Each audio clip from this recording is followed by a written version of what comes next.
Hi mga kaibigan, mapagpalang araw ng linggo sa inyong lahat at nasa ikalawang linggo na tayo sa buwan ng Adviento.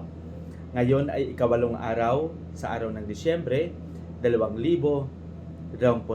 Ginugunita rin natin sa pag-alala ang kapistahan ng Immaculada Concepcion. Pero sa linggong ito, kailangang tingnan natin ng mabuti kung ano ang ugnayan ng kapistahan ito, linggo ng ating solemnidad, holiday of obligation, na kung titingnan ay ipagdiriwang bukas. Pero gusto ko lang bigyang diin din ang kahalagahan ng pagdiriwang ng kapistahan ng Immaculada Concepcion. Dito sa linggong ito, ang ating ebanghelyo ay babahagi sa atin ni San Lucas Kapitulo 3, versikulo 1 hanggang 6.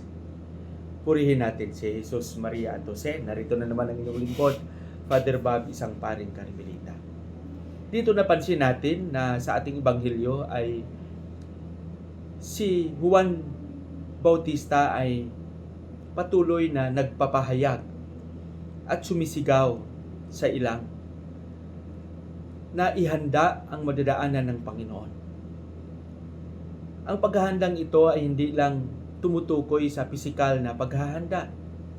Bagkus, tumutukoy din ito sa paghahanda espiritual, lalong-lalo na sa ating sarili.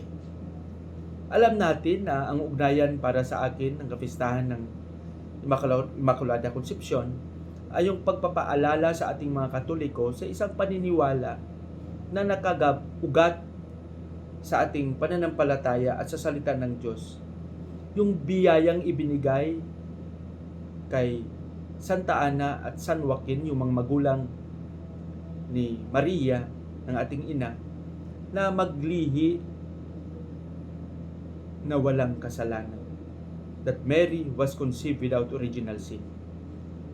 Tanggapin man natin at sa hindi, si Maria ay kabahagi ng napakalaking plano ng kaligtasan nating lahat.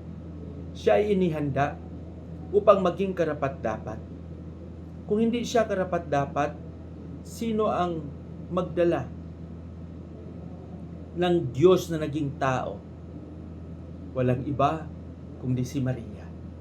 Si Maria ay pinili ng Diyos na maging karapat-dapat sa isang espesyal na biyaya. Bilang tao, alam natin na may kasalanan din si Maria, pero inalis lahat ng mga kasalanan ito upang maging karapat-dapat siya.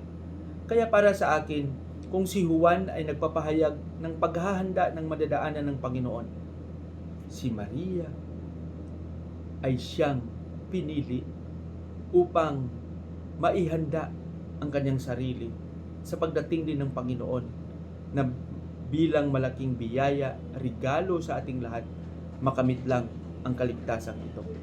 Sana mga kapatid, gaya ni Maria na inihanda ang kanyang sarili, gaya ni Juan Bautista na naging instrumento sa paghahanda ng madadaanan ng Panginoon sa kanyang pagpapahayag, tayo rin ay maging instrumento ng mga ito.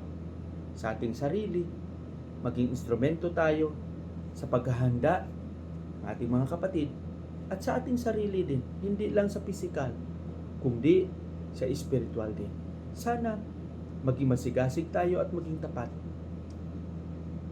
sa parating na pagdiriwang ng kapanganakan ng ating Panginoon. Pagpalain nawa tayo ng ating Panginoon sa ating panalangin, Panginoong Hesus, sa pagdiriwang namin sa ikalawang linggo ng Adviento at pagkilala namin sa kahalagahan at papel ni Maria sa aming kaligtasan. Naway maging instrumento rin kami ng kaligtasan sa bawat isa. Amen.